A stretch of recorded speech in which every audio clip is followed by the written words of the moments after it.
ಸಾರ್ವಜನಿಕವಾಗಿ ಮಾಡೋಣ, ವಿಧಾನಸೌಧದಲ್ಲಿ ಬೇಡ ಅಂತ ಬೈರಮಂಗಲವನ್ನೇ ಅಲ್ಲೇ ಚರ್ಚೆ ಮಾಡೋಣ. ನಾನು ಇದನ್ನೇ ಹೇಳ್ತಾ ಇರೋದು, ಇದೊಂಥರ ಬಾಲಿಶ ವರ್ತನೆ ಅಂತ. ಮೆಚ್ಯೂರ್ಡ್ ನಾಯಕರಿಗಿರ್ತಕ್ಕಂಥ ಸಾಮಾನ್ಯ ಕನಿಷ್ಠ ಜ್ಞಾನನೂ ಕೂಡ ನಮ್ಮ ಕುಮಾರಣ್ಣ ಅವ್ರಿಗಿಲ್ಲ. ಕಾರಣ ನಾನು ಯಾತಕ್ಕೆ ಈ ಮಾತನ್ನು ಹೇಳ್ತೀನಿ ಅಂದರೆ, ಅಲ್ಲಿ ನಾಳೆ ನಾವು ಬರ್ತೀವಿ ಅಂದ್ಕೊಳ್ಳಿ, ಡಿ ಕೆ ಶಿವಕುಮಾರ್ ಅವರೇ ಬರ್ತಾರೆ, ಅಲ್ಲಿ ಲಕ್ಷಾಂತರ ಜನ ಸೇರ್ತಾರೆ. ನಾಳೆ ಇವ್ರ ಕಡೆಯಿಂದನೂ ಒಂದಷ್ಟು ಜನ ಬರ್ತಾರೆ.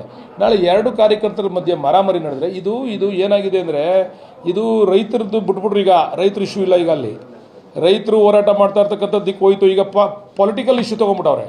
ಪೊಲಿಟಿಕಲ್ ಇಶ್ಯೂ ಅಂದಾಗ ನ್ಯಾಚುರಲಿ ನಮ್ಮ ಪಾರ್ಟಿಯವರು ಬರ್ತಾರೆ.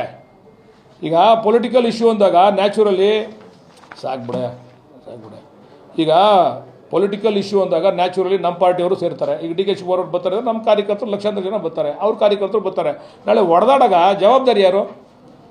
ಒಬ್ಬ ಸೀನಿಯರ್ ಲೀಡ್ರಿಗೆ ಇರ್ತಕ್ಕಂಥ ಒಂದು ಮಿನಿಮಮ್ ಕಾಮನ್ ಸೆನ್ಸ್ ಇರಬೇಕಲ್ಲ. ನಾಳೆ ಹೊಡೆದಾಡ್ಬಿಟ್ರೆ ಏನಾಗ್ತದೆ ಗೊತ್ತಾ? ಲಾಂಡ್ ಆರ್ಡರ್ ಆಗೋಯ್ತು, ಇವ್ರು ಲಾಂಡ್ ಆರ್ಡರ್ ಕಂಟ್ರೋಲ್ ಮಾಡೋಕ್ಕಾಗಲ್ಲ ಅಂತೇಳಿ ನಮ್ಮ ತಲೆಗೆ ತತ್ತಾರೆ.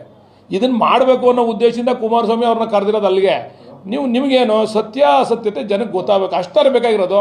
ಬನ್ನಿ ನಿಮ್ಮ ಮೀಡಿಯಾಗೆ ಹೋಗೋಣ, ನಿಮ್ಮ ಮೀಡಿಯಾ ಮುಂದೆ ಕೂತ್ಕೊಂಡು ಚರ್ಚೆ ಮಾಡೋಣ. ಅವರು ಬರಲಿ, ನಾವು ಇಟ್ಕೊಂಡು ಅಂಕಿಅಂಶ ಇಟ್ಕೊಂಬತ್ತೀವಿ. ಆಯಿತು. ನಾನು ಒಂದೇ ಪ್ರಶ್ನೆ ಕೇಳ್ತೀನಿ ಕುಮಾರಸ್ವಾಮಿ ಅವ್ರನ್ನ, ನಿಖಿಲ್ ಕುಮಾರಸ್ವಾಮಿ ಅವ್ರನ್ನ. ಇಲ್ಲಿ ನಾವು ಎಲ್ಲ ಕಡೆ ನಡೀತಾ ಇದೆಯಲ್ಲ, 7,200 ಎಕರೆ ಅಕ್ವೈರ್ ಮಾಡಿರೋದು ಸರ್ಕಾರ, ಅದು ಹಿಂದಿನ ಸರ್ಕಾರ ಇರ್ಬೋದು, ಈ ಸರ್ಕಾರ ಇರ್ಬೋದು. ನೀವು ಎಲ್ಲೂ ಹೋಗದೆ ಬರೀ ಬಿಡದಿಗೆ ಯಾಕೆ ಬಂದಿದ್ದೀರಾ 3-4 ಸರಿ? ನಿಮ್ಮ ಹೋರಾಟ ಸರ್ಜಾಪುರಕ್ಕೆ ಹೋಗಿದ್ದೀರಾ ನೀವು ಹೋರಾಟ ಮಾಡೋಕ್ಕೆ?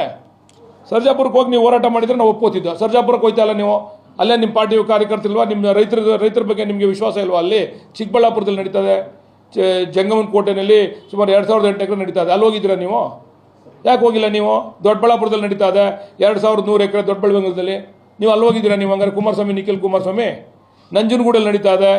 ಆಮೇಲೆ ಎಲ್ಲೂಗಿನ್ನ ಹೆಚ್ಚಾಗಿ ಅವರ ಹಾಸನ ಆಯ್ತಲ್ಲ, ಅವರ ಇದು ಹಾಸನ ಮೇನ್ ಇದರಲ್ಲಿ 1,800 ಎಕರೆನ IIT ಕಾಲೇಜ್ ಮಾಡಬೇಕು ಅಂತ ಹೇಳ್ಬಿಟ್ಟು IIT ಕಾಲೇಜ್ ಮಾಡಬೇಕು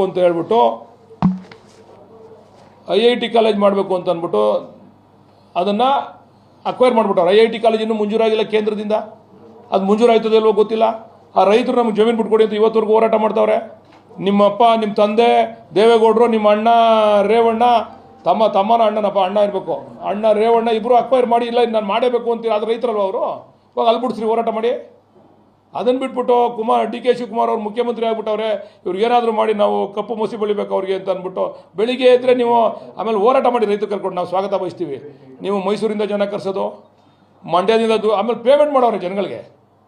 ಅಲ್ಲಿ ಹೊರಗಡೆಯಿಂದ ಬಂದವರಲ್ಲ, ಆರೋಳಿಯಿಂದ ಜನ ಬಂದವ್ರೆ, ಅವ್ರಿಗೆ ಪೇಮೆಂಟ್ ಮಾಡೋರೆ. ಪೇಮೆಂಟ್ ಮಾಡಿ ಕರ್ಕೊಂಡ್ಬಂದು ಹೋರಾಟ ಮಾಡೋಂಥದ್ದು ಹೋರಾಟ ಅಂತಾರೆ. ಅದನ್ನು ಹೋರಾಟ ಅಂದರೆ ಸ್ವಯಂ ಪ್ರೇರಿತರಾಗಿ ಬಂದವರು ಅಲ್ಲಿ ಹೋರಾಟ ಮಾಡ್ತಾವ್ರೆ ರೈತರುಗಳು.